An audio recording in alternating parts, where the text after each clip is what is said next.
There's nothing quite like being on the wrong end of "I told you so." You've been there. Most of us have, at least.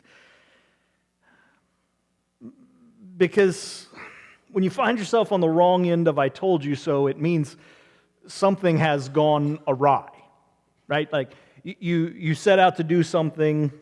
Most likely you set out to do it your way, perhaps even over the advice or the protest of others, and it didn't go so well. And so not only do you have to wrestle with the fact that you were wrong when you find yourself on the wrong end of "I told you so," you also have to deal with the fact that you know your failure isn't a secret. Right? There's at least one other person, the person who told you so, that knows that you could have done it differently. You could have gone a different way, that someone tried to tell you you could have done it differently, that you could have gone a different way.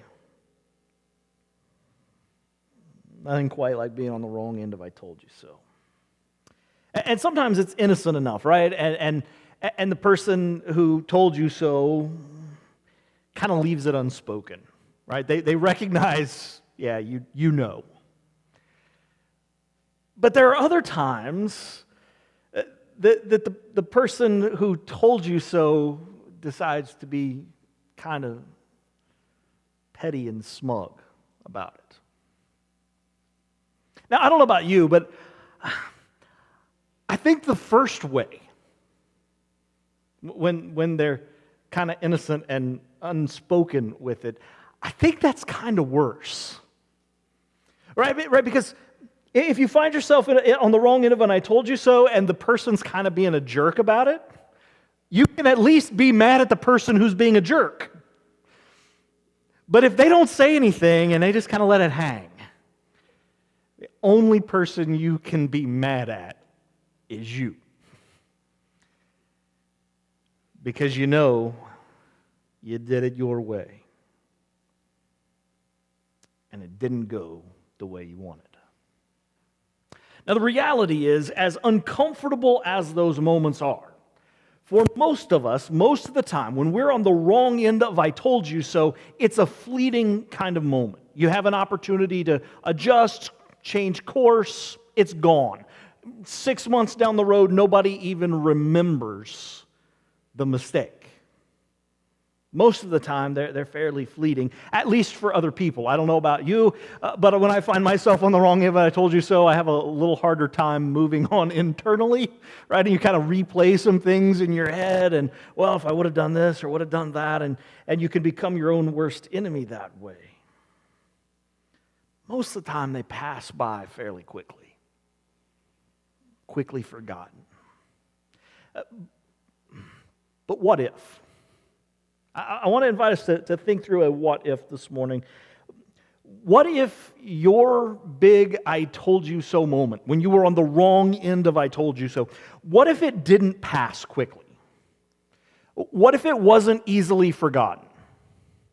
And what if your "I told you so" moment got passed on year after year, generation after generation, and became attached to the central defining story of a movement that would grow to encompass millions of people all around the world? I'm guessing none of us have had an "I told you so" moment quite like that. But that's exactly the sort of moment we find one of Jesus' disciples in. His name's Peter. You may be familiar with this part of his story. That's the moment we find him in as we move towards the climax of Mark's gospel. An "I told you so" moment to end all "I told you so" moments. To kind of reset and make sure we're up to speed on where we are, because some time has passed within the flow of Mark's gospel from where we left off last week to where we're going to start today. So I just want to catch us up, make sure we're all on the same page. Because a couple of weeks ago we saw where Jesus enters into Jerusalem, he goes to the temple, and he begins to stir up some trouble there. He begins turning over tables of money changers and driving out those who are buying and selling because they were turning the one of the temple that was accessible to anyone, including Gentiles, non-Jewish worshipers. They were turning it into a marketplace. And Jesus said, no, this is supposed to be the one place where everyone from all nations can come and worship. We saw last week where Jesus was confronted by the religious authorities, asking just what gives him the right to do those things in the temple. And if you were with us or if you know the story, you'll remember that essentially what we said is Jesus has the authority to do those things in the temple because it's his temple. And so, on the heels of this confrontation with the religious authorities, they set about sending everyone they can possibly send to him to ask theological questions, to ask practical and political questions, trying to find some way that they can get Jesus into hot water. For his part, Jesus continues to teach both in and out of the temple courts. He teaches the disciples, he teaches the crowds. And you'll remember this is all taking place during the season of Passover. It's one of the big festivals in the Old Testament. It recalls when God delivered his people from slavery in Egypt. And in the New Testament era, Passover was a pilgrimage feast, which meant that people, Jewish people particularly from all over Judea and beyond, all across the Roman world, would often make a journey to Jerusalem to celebrate the Passover in the capital city at the temple. What that meant is that the population of the city of Jerusalem would swell to somewhere between 3 and 4 times its usual size during the events of Passover week. And so it's there that we find Jesus teaching in the temple courts. And Mark tells us it was on the first day of the Passover festival that Jesus gathered with his disciples in an upper room to celebrate the Passover meal.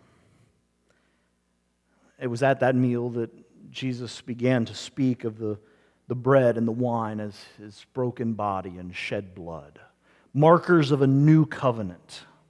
And the disciples aren't quite sure what to make of all that just yet. And it's in that setting, as they celebrate the Passover, that Jesus begins dropping some bombshells in the laps of his disciples. He tells them that night that one of them, one of the 12, will betray him. That's the language we usually use. The language Mark actually uses is one of them will hand him over, which has been a piece of this recurring prophecy of what's going to happen when he comes to Jerusalem. As they all try to sort out which one of them it could be, and of course it can't be me, it must got to be one of y'all jokers, right? Like, it's not going to, I'm not the one. Jesus continues and he says, guys, one of you will hand me over, you're all going to desert me. And Peter protests. He says, Lord, even if all of these guys bail on you, I am with you. I am locked in. I always picture a deep sense of hurt and sorrow in Jesus' eyes when he looks at Peter and says, no, tonight, before the rooster crows to mark the dawn, you will deny me 3 times. Mark tells us that Peter's response was to say, no, Lord, I will go with you even unto death. And all the others said the same thing. From there, Mark takes us to the Garden of Gethsemane, where first Jesus prays and then is arrested. And as he's arrested, all of his disciples scatter into the night, except Peter. That's where we want to pick the text back up today. I invite you to turn with me to Mark chapter 14. If you've got a Bible with you, if you want to click on a device, we'll be in Mark chapter 14. You can follow along in YouVersion today. If you're in the Bible app, just click on the Events tab and everything on the screen will be there for you. We want to begin in Mark 14, verse 53, where he tells us this. So they took Jesus to the high priest, and all the chief priests, elders, and teachers of the law came together. Peter followed him at a distance, right into the courtyard of the high priest. There he sat down with the guards and warmed himself at the fire. And the chief priests and the whole Sanhedrin were looking for evidence against Jesus so that they could put him to death, but they didn't find any. Many testified falsely against him, but their statements did not agree. Then some stood up and gave this false testimony against him. We heard him say, I will destroy this man-made temple, and in 3 days will build another not made by man. Yet even then their testimony did not agree. And then the high priest stood up before them and asked Jesus, are you not going to answer? What is this testimony that these men are bringing against you? But Jesus remained silent and gave no answer. Again, the high priest asked him, are you the Christ, the Son of the Blessed One? I am, said Jesus. And you will see the Son of Man sitting at the right hand of the Mighty One and coming on the clouds of heaven. And the high priest tore his clothes. Why do we need any more witnesses, he asked. You have heard the blasphemy. What do you think? They all condemned him as worthy of death. Then some began to spit at him, and they blindfolded him, struck him with their fists, and said, prophesy. And the guards took him and beat him. Let's pause there,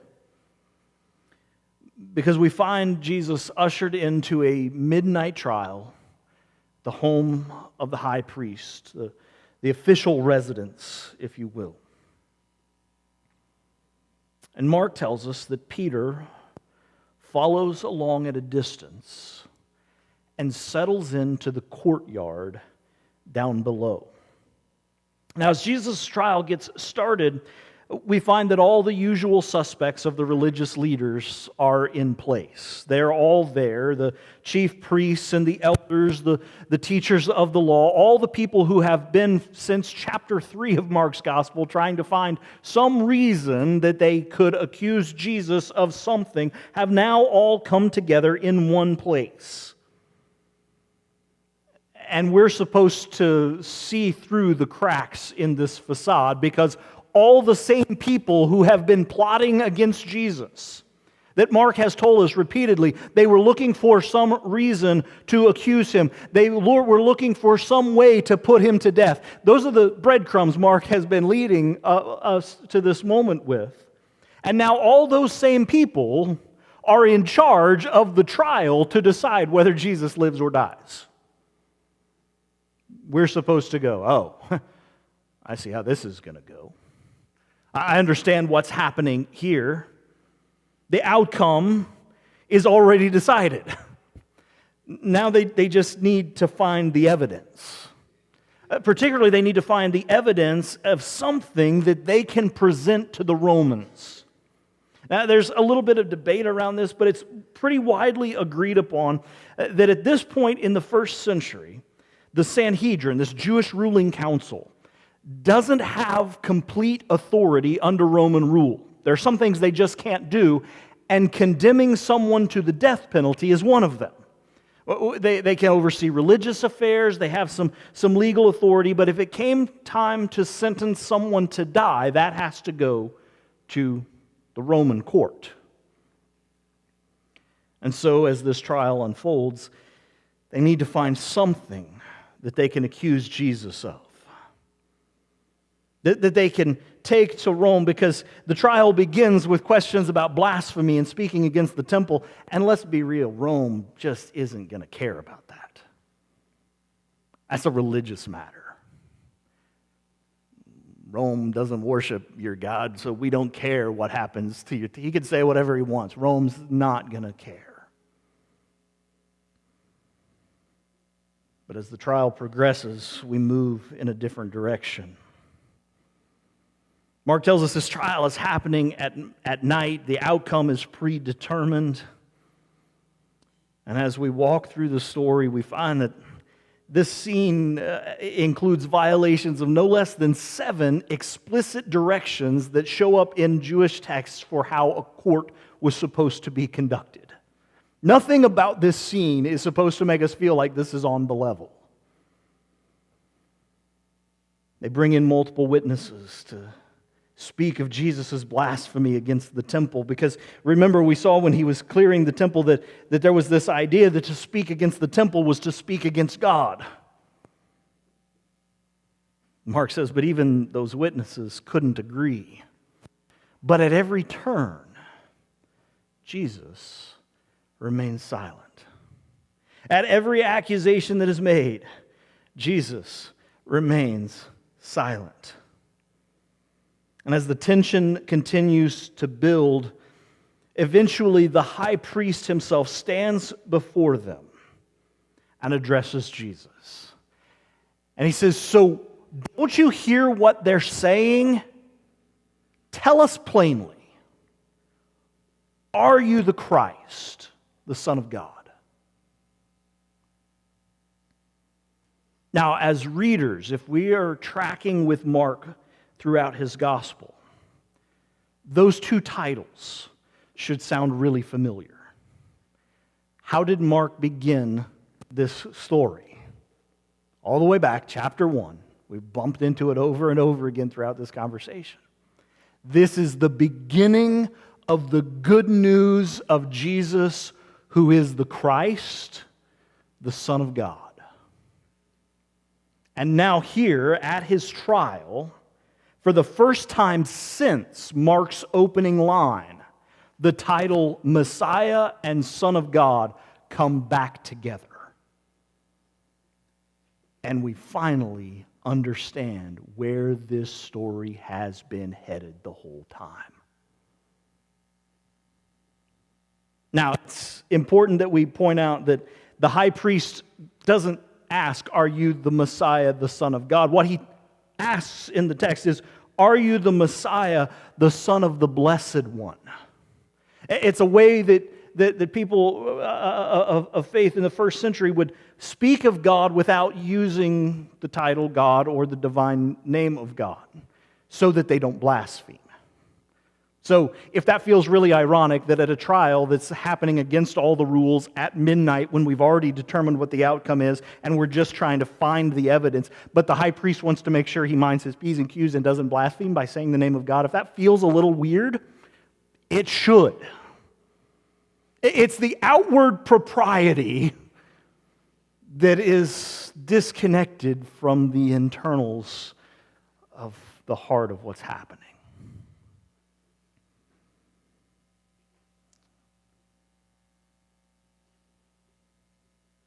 And Jesus, for the first time, speaks at this trial.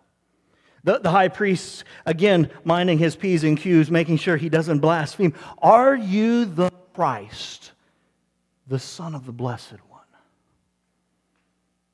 And Jesus responds, I am. Now, that is a way that you can simply answer yes. Jesus may simply only be saying yes with those 2 words. But it's also possible that we should hear an echo of the answer that God gives to Moses at the burning bush when he says, what is your name? Who should I tell them has sent me? If you recall the text from the Old Testament, what is the answer that comes from the burning bush? I am. Tell them I am is sending you to them.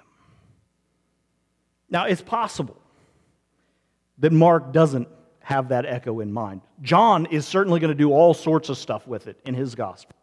So we know it's on the radar for the church in this era. But given the juxtaposition of the high priest taking extra caution not to blaspheme by saying the Son of the Blessed One, and Jesus responding with the words, I am, it sure feels intentional to me. But even if Mark doesn't want us to hear that, even if that's not his intent, the next words from Jesus' lips leave little doubt of what he means. Even if it is just simply a generic yes, Jesus then says, I'll tell you what's more. You will see the Son of Man seated at the right hand of the Mighty One, coming on the clouds of glory. And with those words, Jesus is without a doubt echoing a scene in a prophetic text in the book of Daniel. Daniel chapter 7, Daniel gets a glimpse of the heavenly throne room, and he sees God, whom he refers to as the Ancient of Days, seated on a throne high and lifted up. And then one enters the court, or enters the throne room of God, who is like a son of man. And the Ancient of Days proceeds to give him all authority, all power, all dominion to judge the world. Now, what we know is by the time we got to the New Testament era, that prophetic word from Daniel had taken on messianic meaning. People were interpreting it as a prophecy about the coming of the Messiah, when God would hand all authority and dominion and right to judge to His chosen, long-promised Savior King. So Jesus, quoting Daniel 7 at this moment, is not by accident. What he is saying is that he, the one on trial, is the one who will judge the judges. And in that moment, the high priest has heard enough. The high priest tears his clothes and says, we don't need any more witnesses. You heard his blasphemy. What was the question the high priest posed to Jesus? Are you the Messiah? Are you the Son of God? The high priest, as he tears his clothes, it might just be an emotional outburst. It's certainly a cultural sign of mourning. But there's some later Jewish texts right after the New Testament era where it was kind of an official act of judgment, condemning the person on trial as guilty. So essentially, as the high priest tears his clothes, he may be passing down this guilty verdict. And he asks the rest of the room, what do you all think? You heard him say it. Do we need any more evidence? And they all condemned him as worthy of death.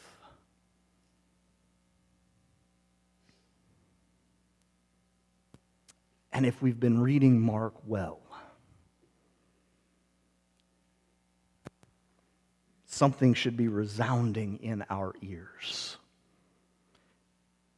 Because since the midway point of the gospel, 3 different occasions, Jesus has said what? We're going to Jerusalem, where I will be rejected by the chief priests and the elders and the teachers of the law, and I will be handed over, and I will be spit upon, and I will be beaten, and I will be crucified. And so here we are in Jerusalem. He has been rejected. He has been handed over. And Mark tells us they began to spit at him and beat him as they mockingly blindfold him and demand that he prophesy. Tell us who hit you. Because surely if he's the Messiah, if he is a prophet, he won't have any trouble picking out which one of the people in the crowd hit him.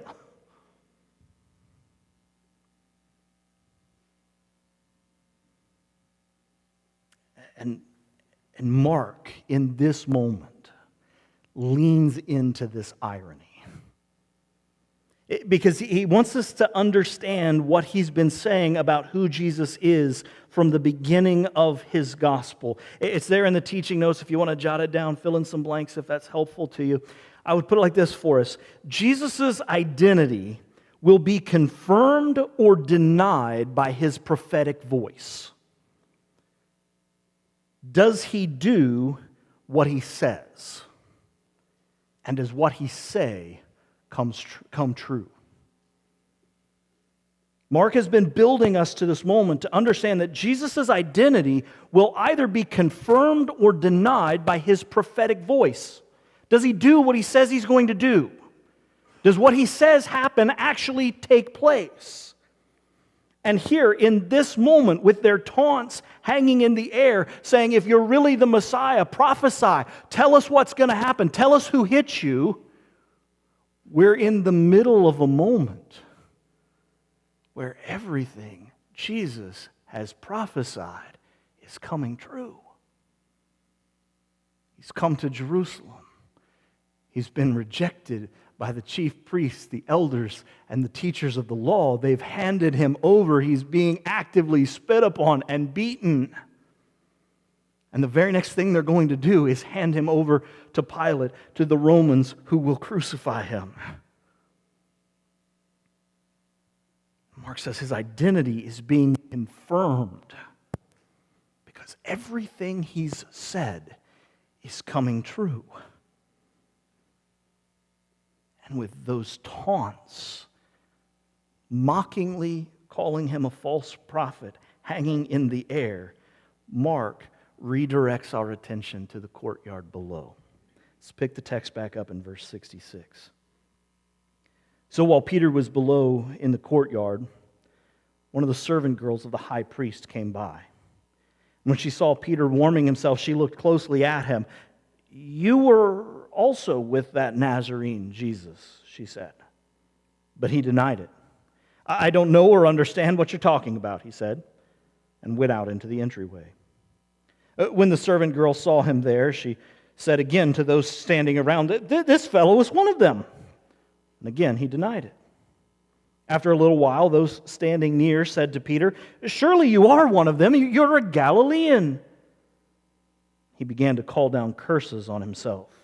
And he swore to them, I don't know this man you're talking about. And immediately, the rooster crowed the second time. And Peter remembered the word that Jesus had spoken to him. Before the rooster crows twice, you will disown me 3 times. And he broke down and wept. Once again, Mark is doing that thing that we've seen so often through this conversation where he takes a couple of scenes and mashes them together in a way that makes us know they go together and that we make better sense of each of them in light of the other. So Jesus stands before the high priest and the whole Sanhedrin. And Peter faces a trial of his own. And the contrast between these two scenes could not be any greater. Jesus stands trial before the most powerful religious leaders in the land. Jesus stands trial before the most powerful religious leaders in the land, while Peter faces off with a servant girl of the high priest. The contrast that's being drawn between Jesus' trial and Peter's is so deep and so great. Jesus stands silent to the truth, while Peter shouts loudly about falsehoods. Jesus surrenders everything in a moment that will cost him everything, while Peter surrenders nothing in a moment that will cost him nothing.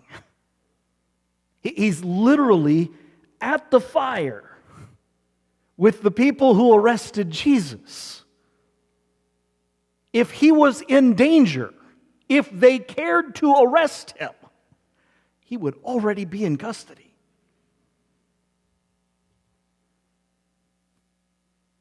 And Mark puts these scenes together in a way, he tells us these two scenes back to back in a way that says they're unfolding simultaneously. You know, we've been in the courtroom with Jesus, and then we jump to the courtyard with Peter, and it's kind of like a meanwhile, while Jesus is on trial. Don't forget, Peter was following along at a distance and stopped off in the courtyard. Let's go check in on Peter and see what's been happening for him. At each turn, Peter denies that he knows who Jesus is, that he even knows what they might be talking about. Calls down curses on himself. And then the rooster crows, marking the dawn. And Peter knows. Peter remembers. And Peter weeps. Because this very night, before the rooster crows the second time, you will deny that you know me.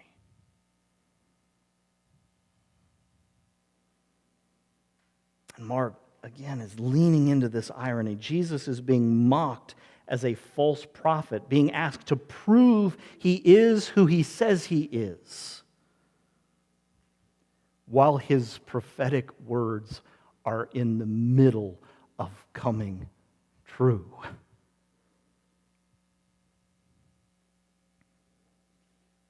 Both in Peter's denial and in this larger scene where we've come to Jerusalem, where he's been rejected by the chief priests, the elders, and the teachers of the law, where he has been handed over, where he's being spit upon and beaten, and about to be delivered to Pilate to be crucified,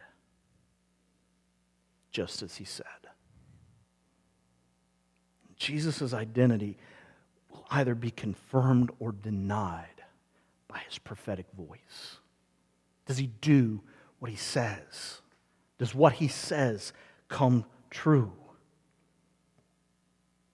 And in this moment of irony, we're reminded of his validity as a prophet. And it's in this moment that Jesus finally accepts for himself the titles that Mark has assigned to him since the beginning of the gospel. This is the good news of Jesus, Christ, the Messiah, the Son of God. The very titles that up to this point in the gospel, anytime somebody comes close to professing it, what have we seen Jesus do? Silence them. But now, finally, at this climactic moment, the secret is out. And so we should begin to anticipate with hope where this story is going. Because everything Jesus has said since the beginning of Mark's gospel is coming true. But Jesus' predictions about what unfolds when they get to Jerusalem doesn't end with his crucifixion. What Jesus says will happen when they come to Jerusalem ends with him being rejected, him being handed over, spit upon, beaten, and crucified. And 3 days later, rising again.